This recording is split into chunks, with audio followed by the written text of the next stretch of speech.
Welcome to Swetha kitchen friends.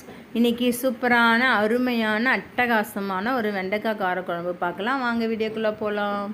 எண்ணெய், கடுகு, வெந்தயம், ஜீரகம், எப்பவும் போல் பூண்டு, கருவேப்பிலை, வெங்காயம் போட்டு வதக்கிக்கலாம் ஃப்ரெண்ட்ஸ்.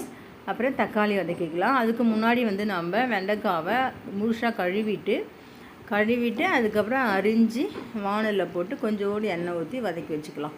சரிங்களா? எப்பயுமே வெண்டைக்காய் ஸ்ட்ரெயிட்டாக எல்லா காயும் போல் அரிஞ்சு அப்படியே போடக்கூடாது. இது பிகினர்ஸுக்கு தான் சொல்கிறேன். நான் எல்லாம் தெரிஞ்சவங்க நிறைய பேர், தெரியாதவங்க 2 பேர் தெரிஞ்சுக்கலாம். அதுக்காக தான் சொல்கிறேன்.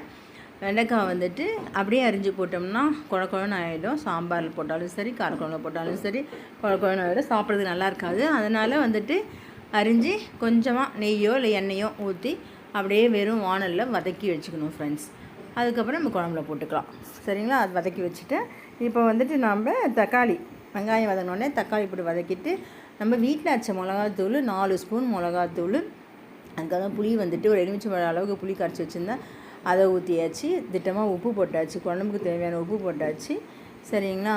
அதுக்கப்புறம் புளி கரைச்சலை ஊற்றிக்க வேண்டியது தான். ஊற்றி நல்லா கலந்து விட்டுட்டு போதுமான அளவுக்கு தண்ணி, நம்ம வீட்டில் எத்தனை பேர் அத்தனை பேருக்கு ஏற்ற மாதிரி நம்ம தண்ணியை திட்டமாக ஊற்றி வச்சுக்கணும் ஃப்ரெண்ட்ஸ்.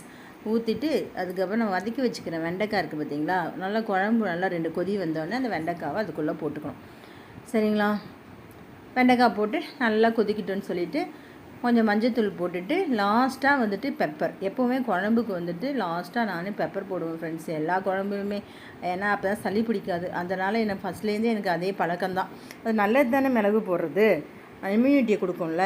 அதனால் பெப்பர் போட்டுட்டு நல்லா குழம்பு கொச்சிச்சு. அவ்வளோதான், இறக்கிட வேண்டியது தான். தோசைக்கு, இட்லிக்கு, சாப்பாட்டுக்கு எல்லாத்துக்குமே அட்டகாசமாக இருக்கும் ஃப்ரெண்ட்ஸ். இது சிம்பிளான காரக்குழம்பு. நான் பொடியெலாம் ப்ரிப்பேர் பண்ணி வறுத்து அரைச்சி போடுவேன்ல, அந்த காரக்குழம்பு ஒரு நாளைக்கு வச்சு காட்டுறேன் ஃப்ரெண்ட்ஸ்.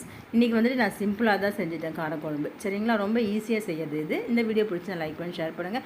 ஸ்வேதா கிச்சன் மறக்காமல் சப்ஸ்கிரைப் பண்ணுங்கள் ஃப்ரெண்ட்ஸ். சப்போர்ட் பண்ணுங்கள் ஃப்ரெண்ட்ஸ். லைக் போடுங்க.